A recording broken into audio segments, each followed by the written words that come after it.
আসসালামু আলাইকুম everyone, welcome to Mariya's kitchen.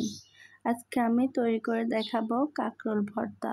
এই ভর্তাটা এতটা মজা, তা আপনারা একবার বাড়িতে তৈরি করে খেলে বুঝতে পারবেন। গরম ভাতের সাথে এই ভর্তাটি খেলে আর কিছুই দরকার পড়বে না। আমি ভর্তা তৈরি করার জন্য এখানে হাফ কেজি কাঁকরোল নিয়েছি। আমি কাঁকরোলগুলোকে আগে থেকে ভালো করে ধুয়ে পরিষ্কার করে রেখেছি। এখন আমি এগুলোকে কেটে মাঝখান দিয়ে একটা ফালি করে নেব। কাঁকরোলের উপরে যে একটা কাটা কাটা অংশ থাকে, আমি ওগুলোকেও ফেলে দিয়েছি। এখন আমি এখানে পানি দিয়ে দিব, দিয়ে কাঁকরোলগুলোকে সেদ্ধ করে নেব। আমি এখানে 2 কাপ পরিমাণ পানি দিয়েছি। কাঁকরোল সেদ্ধ করতে কিন্তু বেশি পানির দরকার পড়ে না। কাঁকরোল এবং পানি সমান সমান যেন হয়। 1 চা চামচ লবণ দিয়ে আমি একটা ঢাকনা দিয়ে কাঁকরোলগুলোকে সেদ্ধ করে নেব। কিছুটা সময় অপেক্ষা করার পর আমি ঢাকনাটা সরিয়ে দেখব কাঁকরোলগুলো হয়েছে কিনা। কাঁকরোলগুলো কিন্তু একদমই সিদ্ধ হয়ে গিয়েছে। এখন আমি এগুলোকে তুলে নেব, একটা ছাঁকনির সাহায্যে ছেঁকে নেব। এখন আমি চুলায় একটি কড়াই বসিয়ে দিয়েছি। এখানে পরিমাণ মতো তেল দিয়ে দিয়েছি।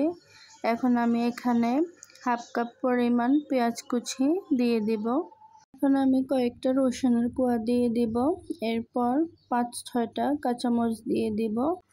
দিয়ে আমি এগুলোকে একটু ভেজে নেব। আমি কিন্তু এগুলোকে একবারে ব্রাউন কালার করব না, একটু সফট হয়ে আসলে উঠিয়ে নেব। পেঁয়াজ রসুনের কাঁচা গন্ধটা যেন না থাকে।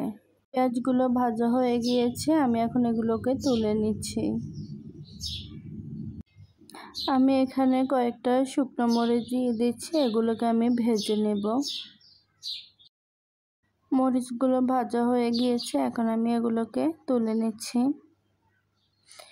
এখন আমি এখানে দিয়ে দিব কাঁকরোলগুলো, একটু নেড়েচেড়ে ভেজে নেব।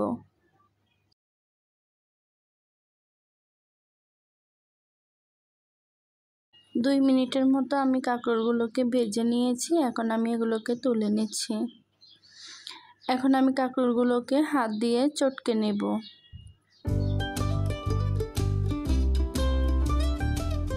ভর্তা মাখানোর জন্য আমি এখানে ধনেপাতা কুচি, শুকনো মরিচ এবং আগে থেকে ভেজে রাখা পেঁয়াজ রসুনের মিশ্রণটা একসাথে চটকে নেব। সবগুলো উপকরণ মেশানো হয়ে গেলে আমি এখানে পরিমাণ মতো সরিষার তেল দিয়ে দিব। দিয়ে এখানে আমি আগে থেকে চটকে রাখা কাঁকরোলগুলো দিয়ে দিচ্ছি। দিয়ে এগুলোকে আমি আবারও ভালো করে মিশিয়ে নিচ্ছি।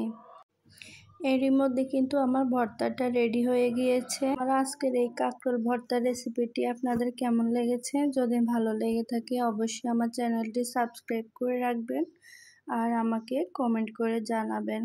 সবাই ভালো থাকবেন, সুস্থ থাকবেন। আল্লাহ হাফেজ।